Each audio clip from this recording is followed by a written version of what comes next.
ఆమేన్, ఆమేన్, ఆమేన్. అందరం కూర్చుందాం. మన ధ్యానం కొరకు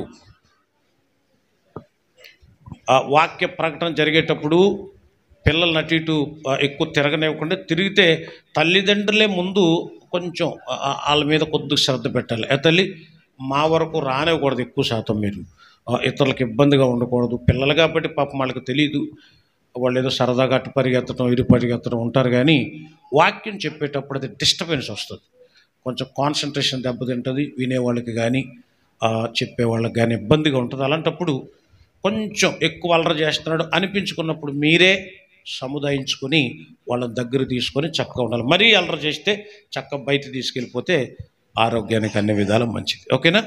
మన ధ్యానం కొరకు దేవుని పరిశుద్ధ గ్రంథంలో నుండి యెషయా గ్రంథం 51వ అధ్యాయం 11వ వచనం. మగపిల్లలు చదివితే బాగుంటుందేమో అనుకుంటున్నాను నేను. మరి అమ్మ, మగపిల్లలు చదివితే ఇంకా బాగుంటుందేమో అనుకుంటున్నాను నేను.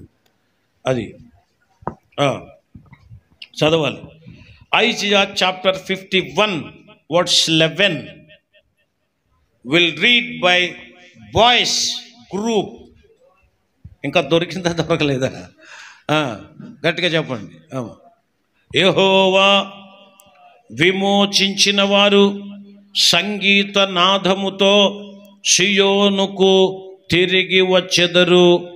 నిత్య సంతోషము వారి తలల మీద ఉండును. వారు సంతోషానందము గలవారగుదురు. దుఃఖమును నిట్టూర్పును తొలగి పోవును. దేవునికి గట్టిగా స్తోత్రం చెబుదాం. హల్లెలూయా. యెషయా గ్రంథంలో యెషయా భక్తుని ద్వారా దేవుడు తన ప్రజలను విమోచించిన తరువాత వాళ్లకు ఏం జరుగుతుందో, ఏం జరగబోతుందో దేవుడే స్వయంగా ప్రకటిస్తున్న ఒక అద్భుతమైన మాట మనం చదువుకున్నాం.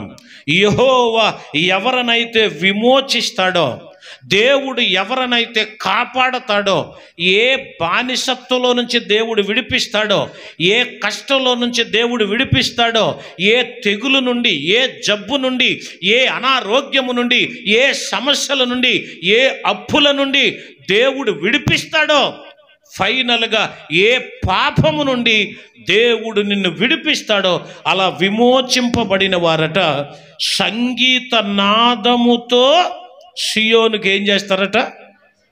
తిరిగి వస్తారు. దేవునికి స్తోత్రం. అనారోగ్యంగా ఉంది కాబట్టి ప్రార్థనకు రాలేకపోయారు, జబ్బుగా ఉంది కాబట్టి మందిరానికి రాలేకపోయారు, దేవుడికి ప్రార్థన చేశారు. మనందరం దేవునికి మొర్రపెట్టాం. ఆ తర్వాత దేవుడు వాళ్ళను విమోచించాడు. చనిపోతాడు అనుకున్న వ్యక్తి బ్రతికాడు. అల్లకొల్లాలం అయిపోద్ది అనుకున్న కుటుంబం నిలబడింది. ఇబ్బంది పడిపోతారనుకున్న పిల్లలు తేరుకున్నారు. అలాంటప్పుడు దేవుని చేత నువ్వు ఆ మేలు పొందుకుంటే సంతోష సంగీత నాదములతో సియోనుకు ఏం చేయాలట? తిరిగి రావాలట. సియోను అనగా దేవుని సంఘమే. దేవునికి స్తోత్రం. దేవుని మందిరమే. అందుకు రాకపోవడానికి మనం చెప్పే కారణాలు ఇవన్నీ కూడా. అప్పుడు మీరు తిరిగి వచ్చిన తర్వాత ఏం జరుగుతుందో తెలుసా? తిరిగి వచ్చిన తర్వాత జరిగే విషయాన్ని అక్కడ చెప్పాడు. సంతోషము గలవారే వచ్చును, దుఃఖమును నిట్టూర్పును తొలగి పోవును. దేవునికి గట్టిగా స్తోత్రం చెప్దాం. హల్లెలూయా. తెలుగు బైబిల్లో తొలగి పోవును అని రాశాడు. అంటే దుఃఖము నిట్టూర్పు తొలగిపోవును అన్నాడు. దుఃఖాన్ని ఇంగ్లీష్లో ఏమంటాం? షారో అంటాం కదా. నిట్టూర్పును ఏమంటాం? మౌర్నింగ్ అంటారు. మౌర్నింగ్ అంటాం.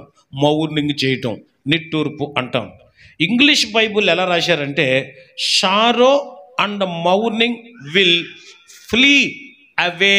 అంటే నీ దగ్గర నుంచి అవి పారిపోతాయి అని. దేవునికి స్తోత్రం. అంటే నిన్ను దుఃఖం కలిగించాయే, నీకు బాధ కలిగించాయే, నీకు వేదన కలిగించాయే, అవి తొలగిపోవటం అంటే నీ దగ్గర నుంచి పారిపోతే, అమ్మో ఈ దగ్గర మేము ఉండలేం, అమ్మో ఇంట్లో మేము ఉండలేం. ఏంటవి? దుఃఖం ఒకటి, నిట్టూర్పు ఒకటి, బాధ, వేదన, ఇవన్నీ కూడా నిలవలేవు. ఎప్పుడు అంటే దేవుని చేత నీవు నేను విమోచింపబడినప్పుడు. దేవునికి స్తోత్రం కలుగును గాక. హల్లెలూయా. అలాగున దేవుడు మనకు చేసిన ఉపకారాన్ని బట్టి, దేవుడు విమోచించిన దాన్ని బట్టి ఏమేమి తొలగిపోతాయో బైబిల్ గ్రంథంలో ఒక 3 విషయాలు నేను త్వరగా చెప్పి నేను వెంటనే ముగిస్తాను. మనం 8:30కి ముగించడానికి మనం ప్లాన్ చేసుకుంటున్నాం. అంత వేగంగా మనం ముందుకు వెళ్తున్నాం అన్నమాట. ఓకేనా?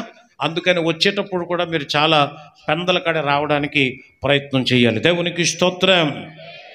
నెంబర్ వన్ ఏమి తొలగిపోవునో అంటే, 1 యెషయా గ్రంథంలోనే 14వ అధ్యాయం 25వ వచనంలో, ఇప్పుడు ఆడపిల్లలు చదివితే బాగుంటుంది, అంటే బ్యాచిలర్స్ చదివితే ఇంకా బాగుంటుంది.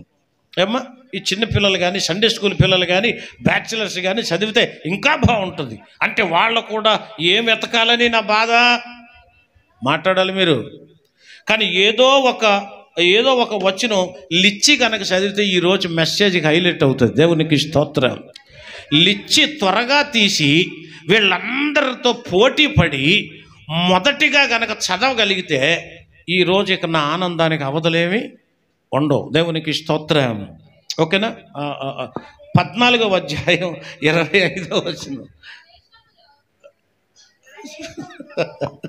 నా దేశములో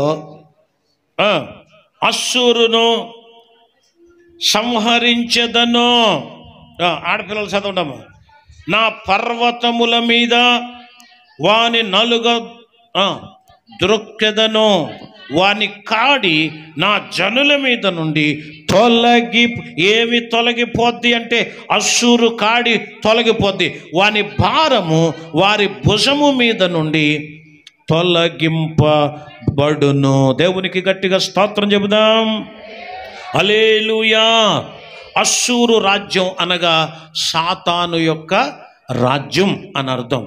ఎందుకు అలాగూ పోల్చారు బైబిల్లో అంటే, ఆదికాండం 10వ అధ్యాయంలో అశ్షూరు యొక్క రాజు నిమ్రోదు. ఎవరు చెప్పండి? నిమ్రోదు అనగానే మనందరికీ ఏం గుర్తుకు రావాలి? దేవునికి వ్యతిరేకముగా నిలబడ్డాడు నిమ్రోదు.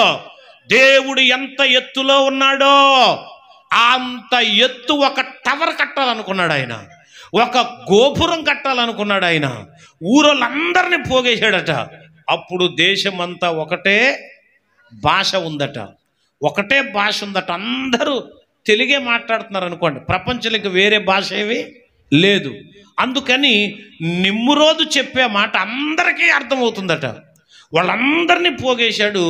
నిమ్రోదు పరాక్రమము కలిగిన వాడు అని బైబిల్లో కూడా రాయబడింది. చాలా బలాఢ్యుడు అని రాయబడింది.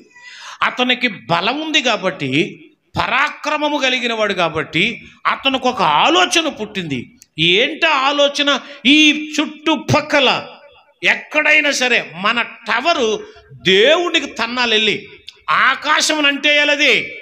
మనం పైకెక్కాలి, అవసరమైతే దేవుడి దగ్గరికి వెళ్ళిపోవాలి, అవసరమైతే మళ్ళీ రావాలనుకుని పేరు సంపాదించుకోవటం కోసం అతడు ఒక గోపురాన్ని కట్టాలనుకుంటే, పైనుండి చూసినటువంటి దేవుడు వాళ్ళను చూసి ఏం చేశాడంట? నవ్వుకున్నాడట. ఆకాశము నుండి చూచు దేవుడు నవ్వుకున్నాడట. వెంటనే వీళ్ళ దుర్బుద్ధిని ఎరిగి, వీళ్ళ పాడుబుద్ధిని ఎరిగి, అరే ఇంత జీవితం ఇచ్చిన దేవుణ్ణి వదిలేసి అసలు దేవుడికి మించిన టవర్ ఒకటి కట్టేయాలనుకోవటం దేవుడికి నచ్చలా. వెంటనే దేవుడు ఏం చేశాడంటే, వాళ్ళందరూ టవర్ కడుతున్నారట. అంటే సిమెంట్ వేసేవాడు, ఇటుకలు అందించేవాడు, కర్రలు అందించేవాడు, రాళ్ళు రప్పలు అందించేవాడు, అందరూ అలాగ కడత ఉండగా దేవుడు ఏం చేశాడట? వాళ్ళ భాషలను తారుమారు చేశాడంతే. దేవునికి స్తోత్రం కలుగును గాక. హల్లెలూయా. తాపి మేస్త్రి చెప్తున్నారే, ఇటుక ఎవరంటే ఆడికి అర్థం అవ్వట్లేదు. ఎందుకంటే వాడి లాంగ్వేజ్ ఏమైపోయింది? మారిపోయింది. అలా భాషలే మార్చేశాడంట దేవుడు. భాషలే మార్చేశాడు. నేను అనుకుంటాను ఆ నిమ్రోదు దగ్గర ఉన్న జనంలో ఎవడో మొత్తానికి ఒకడికి తెలుగు భాష ఇచ్చుంటాడు దేవుడు అని కదా. ఎవరైనా బైబుల్ ఎక్కడ లేదు, ఆయన ఎక్కడున్నాడో. కానీ ఒకరోజు ఆయన మనం ఏం చేస్తాం? చూస్తాం. తెలుగు వాళ్ళం కాబట్టి గబా గబా అక్కడికి వెళ్ళి, బాబు మీరు తెలుగు ఆ రోజు ఎలా మాట్లాడావు నాయనా, ఫస్ట్ ఏం మాట్లాడావు నువ్వు, ఈ లాంగ్వేజ్ ఎలాగొచ్చింది నీకు అని అడిగితే అప్పుడు ఆయన చెబుతాడు, ఏమో తెలియదండి, పైనుంచి ఏదో మెరుపు వచ్చినట్టు వచ్చిందండి, నా తల మీద పడిందండి, లేకపోతే నా కంట్లో పడిందండి, నా హృదయంలో పడిందండి, వెంటనే నా భాష మొత్తం మారిపోయిందండి అని. ఇప్పుడేమో మనం భాషల కోసం నానా తంటాలు పడుతున్నాం. 30 రోజుల్లో ఇంగ్లీష్ అని, 30 రోజుల్లో హిందీ అని, 30 రోజుల్లో అదని ఇదని అంటున్నారు. కానీ 3 సంవత్సరాల నుంచి అదే పుస్తకం పట్టుకుని తిరుగుతాడు కానీ ఒక్కొక్క మొక్క ఇంగ్లీష్ రాదు.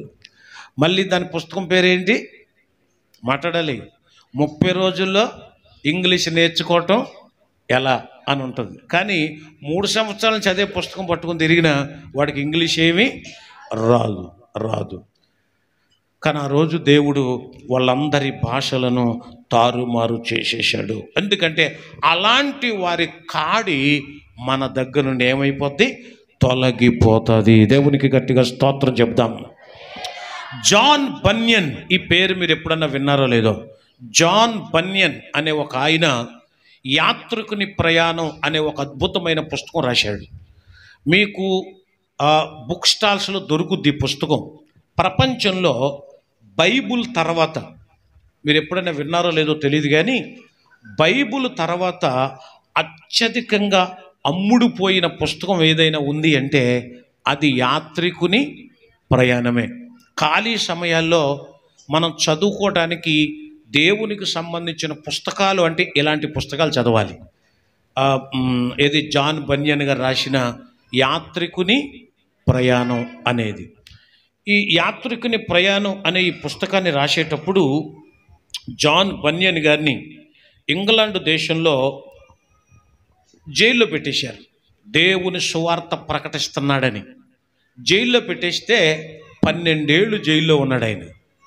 అప్పుడు జైలు అధికారులు వచ్చి అప్పుడప్పుడు ఇతని పరిస్థితిని చూసి అనేవారట, బాబు నువ్వు బయటికి వెళ్ళి, అంటే నీ చేతిలో ఉన్న బైబిల్ వదిలేస్తే, బైబిల్ గురించి నేను చెప్పను అని అంటే గనక నిన్ను వదిలేస్తాను అంటున్నారు అని. అప్పుడు జాన్ బన్యన్ అనేవాడు, మీరు నన్ను వదిలిన మరుక్షణం నేను పట్టుకునేది బైబిలే అనేవాడు. గట్టిగా చప్పట్లు కొడుతూ ప్రభు యొక్క నామాన్ని మహిమపరుద్దాం. హల్లెలూయా, హల్లెలూయా. ఒక ముసలమ్మ గారి సాక్షి విన్నాను నేను. ఒక మా అమ్మగారు బాగా ముసలావిడ పాటలు పాడుతుందే, యూట్యూబ్లో అప్పుడప్పుడు హల్చల్ చేస్తుంది. అదే మనల్ని ఇంటర్వ్యూ చేశాడు చూసారా నెహ్రూ గారు, మనల్ని ఇంటర్వ్యూ చేయడానికి వచ్చాడే ఆయనే రాజమండ్రి వెళ్ళి ఆ మా అమ్మగారిని కూడా ఇంటర్వ్యూ చేస్తూ ఓ మాట అడిగాడు. మా అమ్మ, నువ్వు గవర్నమెంట్ వాళ్ళు ఆదివారమే పింఛన్ ఇస్తారట, కాబట్టి మందిరం మానేసి నువ్వు పింఛన్ తీసుకో అంటే అంటే చూసారా మీరు అసలు అది ఆ వీడియో చూసారా? అంటే సైతాన్ గడు చూసావా నన్ను ఎలా సిక్కులో పెట్టేస్తున్నాడో అంటుంది ఆయన నెహ్రూ గారిని పట్టుకొని. చూసావు సైతాన్ గడు చూసావా నన్ను ఎలా తప్పుదో పట్టించేస్తున్నాడో.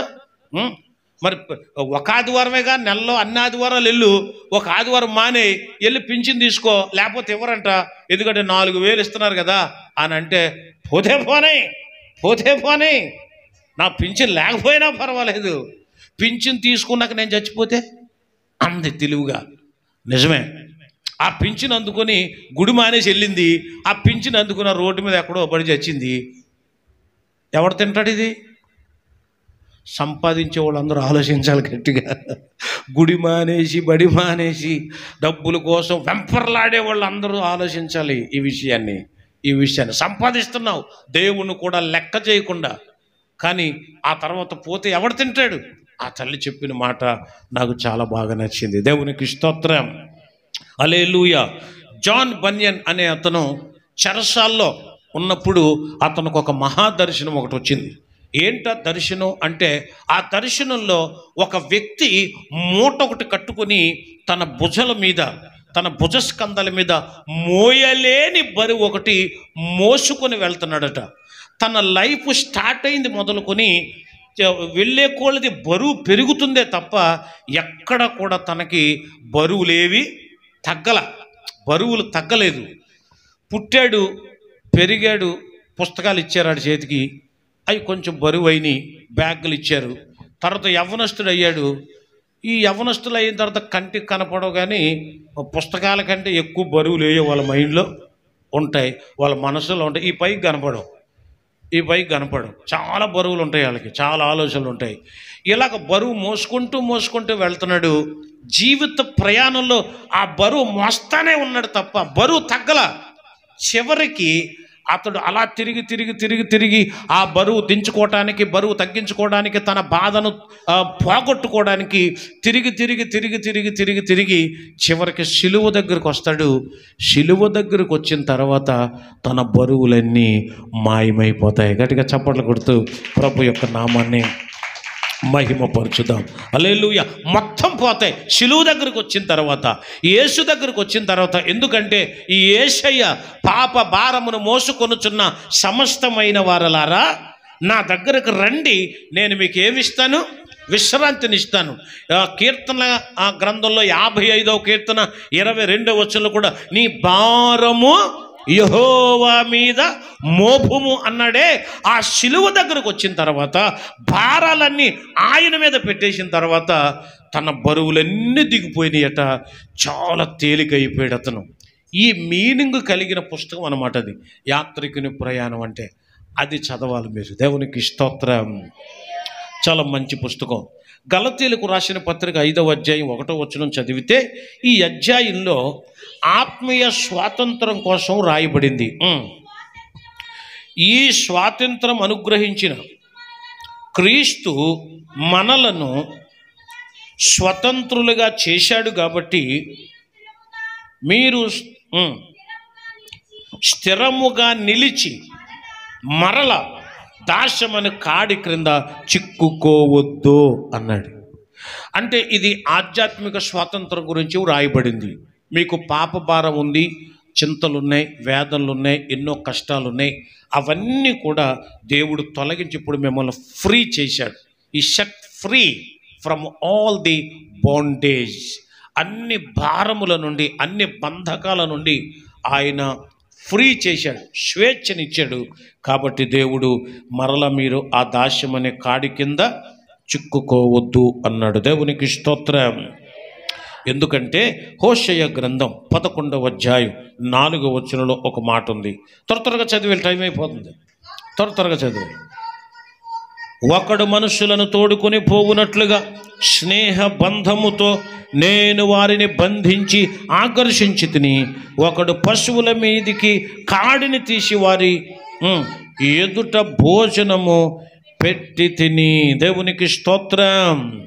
అంటే పశువుల మెడ మీద ఉండే కాడిని ఒకడు తీసి ఎలాగైతే మేత పెడతాడో అలాగూ నేను మీ భుజాల మీదున్న, మీ హృదయముల మీదున్న, మీ మనసుల్లో ఉన్న, మీ మైండ్లో ఉన్న భారాలన్నిటినీ కూడా నేను తొలగిస్తాను. దేనితో తొలగిస్తాడట? స్నేహ బంధం. చెప్పండి, మాట్లాడాలి. ఏ బంధం అది? మాట్లాడాలి. ఏ బంధంతో అన్నాడు అక్కడ? స్నేహ బంధముతో అన్నాడు. అంటే మనం ప్రభువుతో ఏం చేయాలన్నమాట? మాట్లాడాలి. మీరు స్నేహం చెయ్యాలి. చిరకాల స్నేహితుడా నా హృదయాన సన్నిహితుడా, చిరకాల స్నేహితుడా నా హృదయాన సన్నిహితుడా. హల్లెలూయా. ఈ పాట పాడుకుంటూ ఎవరింకా చూస్తున్నాం అనుకోండి, ఎవరు నీ స్నేహితుడు చెప్పాలి.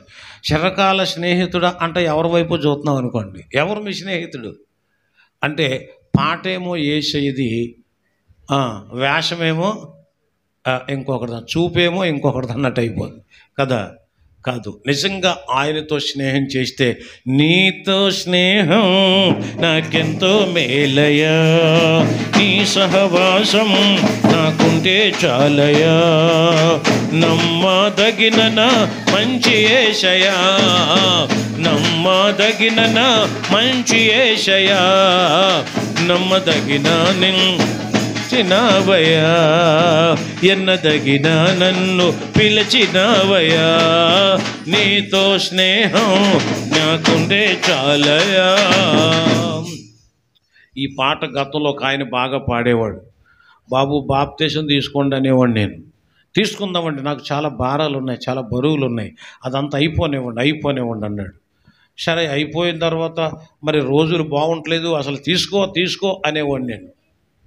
అని అంటే అలాగ ఆ భారాలతో అసలు భారం పోతుంది అనుకున్నాడు, కానీ ఆ భారం కంటే ముందు ఆయనే పోయాడు. చాలా బాధ అనిపించేసింది. బాప్తిజం తీసుకుంటానని చెప్పి తీసుకోకుండా చనిపోయాడు. ఇప్పుడు అతను పరలోకంలో ఉంటాడా నరకంలో ఉంటాడా చెప్పాలి, మీరు చెప్పాలి. అరుణ్ తేజ చెప్పు, అతను పరలోకంలో ఉంటాడా నరకంలో ఉంటాడా? మాట ఇచ్చి మాట ప్రకారంగా చేయకపోతే ఎక్కడ ఉంటాడు? నరకంలోనే ఉంటాడు. అది కాబట్టి దయచేసి మొట్టమొదటిగా అస్సురు కాడి తొలగిపోవును. నెంబర్ 2, రెండవ త్వరగా 57వ కీర్తన మొదటి వచనం. 57వ కీర్తన మొదటి వచనం. నన్ను కరుణింపుము దేవా, నన్ను కరుణింపుము, నేను నీ శరణుజొచ్చి ఉన్నాను. ఈ ఆపదలు అండర్లైన్ చేయాలి. ఈ ఆపదలు తొలగిపోవు వరకు నీ రెక్కల నీడను శరణు జొచ్చి ఉన్నాను. దేవునికి స్తోత్రం.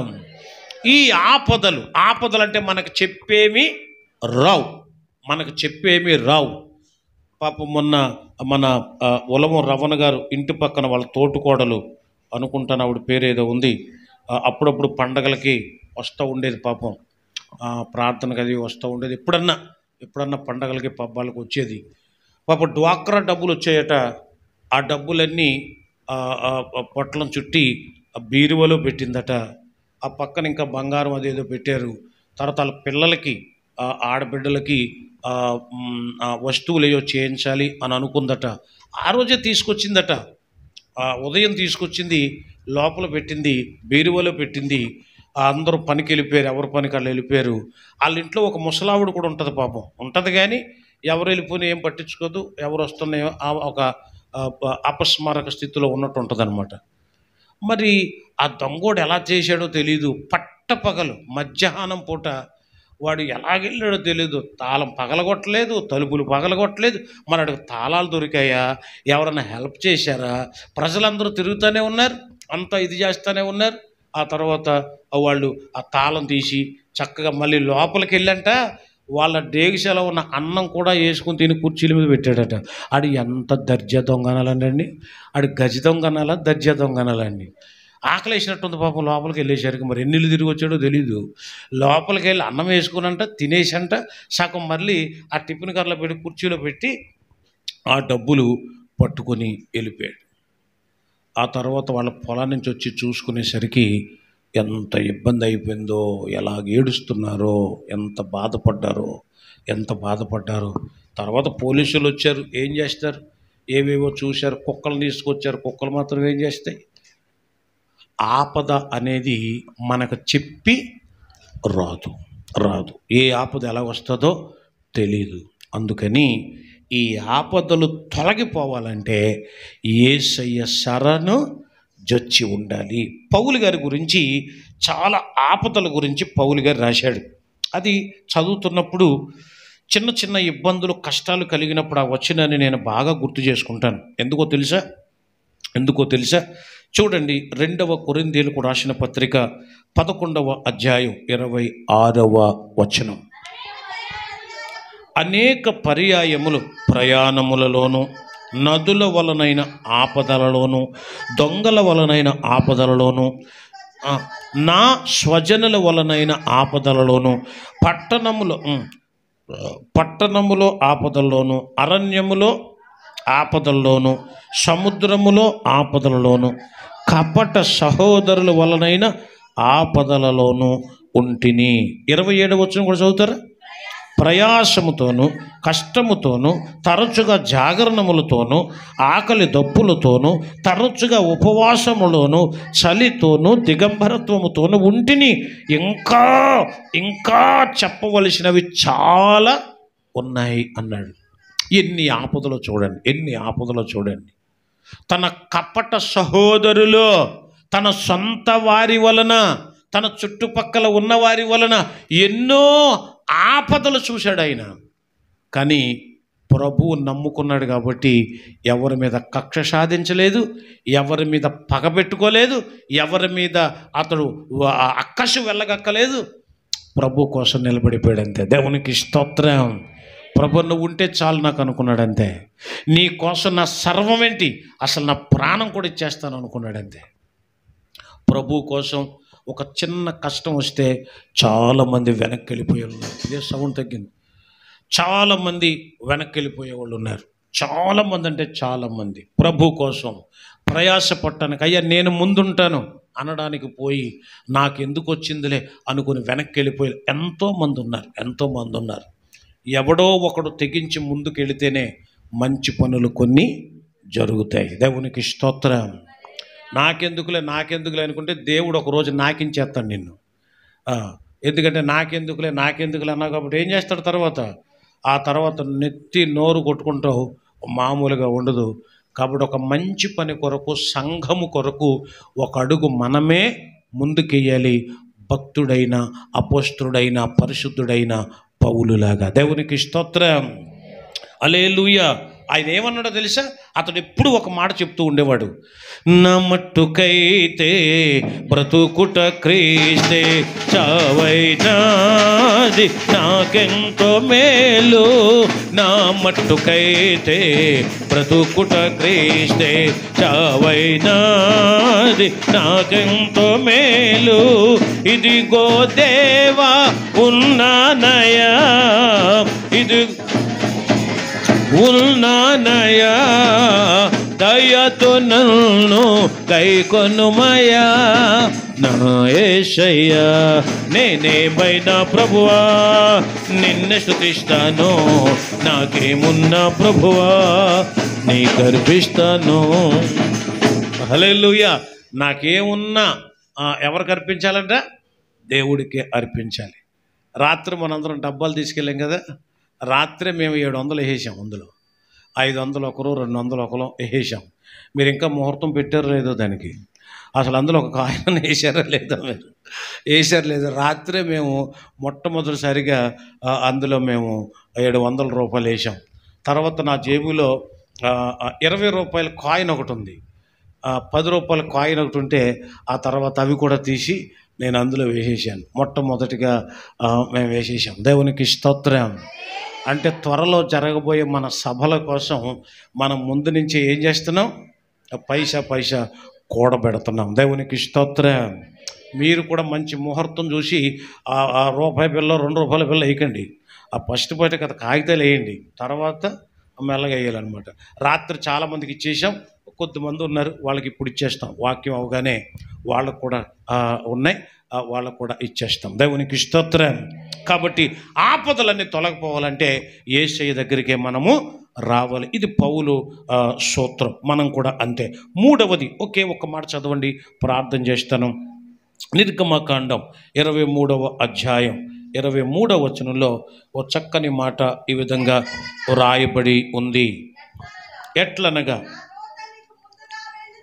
నా దూత నీకు ముందుగా వెళ్ళుచు అమోరీయులు,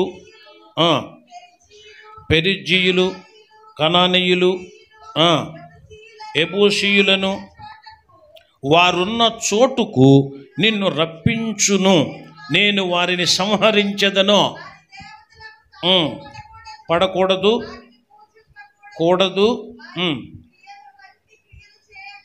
చేయక చెయ్యాలి. ఆ తర్వాత 25వ వచనం మెయిన్ వచనం అన్నమాట మనకి. నీ దేవుడైన యెహోవానే సేవింపాలి. పైనేమో సేవించకూడనివి, పూజింపకూడనివి చెప్పి వెంటనే నీ దేవుడైన యెహోవానే సేవింపాలి. అప్పుడు ఆయన నీ ఆహారమును నీ పానమును దీవిస్తాడు. నేను నీ మధ్య నుండి రోగము తొలగించెదను. దేవునికి స్తోత్రం. ప్రతి రోగమును యేసయ్య తొలగిస్తాడు. నిన్ను స్వస్థపరచు యెహోవాను నేనే అన్నాడు. నేనే తొలగిస్తాను, మీరేం చేయాలంటే నన్ను మాత్రమే సేవించాలి అన్నాడు. సేవించినప్పుడు ఏం జరుగుద్ది? నీ ఆహారమును నీ పానమును దీవించబడతాయి. మన పిండి పిసుకు తొట్టిలో పిండి ఇంకెప్పటికీ అయిపోదు. ఎంత మంచి మాటలు. నీ గంపాయు పిండి పిసుకు నీ తొట్టెయు దీవింపబడును. మనం అలా దీవింపబడాలంటే ప్రియులారా, యెహోవాను మాత్రమే సేవించాలి. అప్పుడట రోగములన్నీ ఏమైపోతాయి? తొలగిపోవును. Every diseases will flee away from you. నీ యొద్ద నుండి ప్రతి విధమైన రోగం పారిపోద్దంతే. దేవునికి స్తోత్రం చెప్పండి. కాబట్టి 3 విషయాలు మనందరం కూడా బాగా జ్ఞాపకం చేసుకోవాలి. అశ్షూరు కాడి అనగా సాతాను యొక్క రాజ్యము, కాడి. ఈనాడు అపవాది పిల్లలను కానీ పెద్దలను కానీ అందరినీ పట్టుకుని వాడి కాడి మోయించేస్తున్నాడు. దేవుని కాడి మోయాల్సిన వాళ్ళు అపవాది యొక్క కాడి మోస్తూ దేవునికి దూరం అవుతున్నారు, దేవునికి వ్యతిరేకంగా నిలబడుతున్నారు చాలామంది. ఇది ఎప్పటికైనా ప్రమాదం. దేవుడు తారుమారు చేస్తాడు. దాన్ని దృష్టిలో ఉంచుకుని అనుకుంటే ఏమైనా ఆయన చేయగలడు అని అన్నారు. తర్వాత రెండవది, ఆపదలు తొలగిపోతాయి. ఆపదలు కూడా మన విడిచిపెట్టి వెళ్ళిపోతాయి. మనవారి వలన, ఇంటివారి వలన, ఇంటి బయటి వారి వలన, ఎవరి వలనైనా సరే ఏ ఆపదలు వచ్చినా దేవుడే తొలగిస్తాడు. ఆయన దగ్గరకు మనం రావాలి. మూడవది, ఆయనను మాత్రమే సేవిస్తే ప్రతి విధమైన రోగమును ఆయనే తొలగిస్తాడు. దేవునికి స్తోత్రం. ఎందుకంటే కొన్ని వ్యాధులు ఉన్నాయి, మందులు వేసుకుంటున్నాం కానీ తగ్గట్లేదు, టెస్టులు చేస్తున్నాం కానీ తగ్గట్లేదు. ఇంక ఇలాంటి వ్యాధిని ఎవరు బాగు చేయాలి? ఆ దేవుడే బాగు చేయాలి. అందుకని ఆయననే సేవించాలంతే, ఆయననే పూజించాలి, వేరే ప్రయత్నాలు ఏమీ చేయకూడదు. అలా చేసినప్పుడు దేవుడు చెప్పినటువంటి మాట మూలవాక్యం మరొకసారి చదవండి, ప్రార్థన చేస్తాం. యెహోవా విమోచించిన వారు సంగీతనాదముతో సియోనుకు తిరిగి వచ్చేదరు. నిత్య సంతోషము వారి తలల మీద ఉండును. వారి సంతోషానందము గలవారు, దుఃఖమును నిట్టూర్పును తొలగిపోవును. అవన్నీ తొలగిపోవాలంటే మనం సియోనుకు తిరిగి రావాలి. కాబట్టి సంఘాన్ని మానేసే వాళ్ళందరికీ కూడా చెప్పాలి. నిన్న శనివారం వచ్చారు, ఆదివారం మానేశారు అంటే ఒకవేళ పండుకున్నారేమో, ఇంటికి వెళ్ళిన తర్వాత వాళ్ళు 2వ ఆరాధనలోనైనా పాల్గొన్నప్పుడు దేవుడే వారికి గొప్ప దీవెనలు ఇస్తాడు. అలాంటి కృప యేసయ్య మనందరికీ అనుగ్రహించునుగాక. ఆమేన్. దయచేసి అందరూ లేచి నిలబడండి, ప్రార్థన చేసుకుందాం. అందరూ లేచి నిలబడండి, ప్రార్థన చేద్దాం. ప్రేమ కలిగిన తండ్రి, అందరూ లేచి నిలబడాలి. ప్రతి విధమైన రోగమును దేవుడు తొలగిస్తాడు, ప్రతి విధమైన కాడిని తొలగిస్తాడు, ప్రతి రోగమును దేవుడు తొలగిస్తాడు. అలా తొలగించాలంటే ఆయననే మనము సేవించాలి. దేవునికి స్తోత్రం. ఏమైనా చేయగలవు, కథ మొత్తం మార్చగలవు,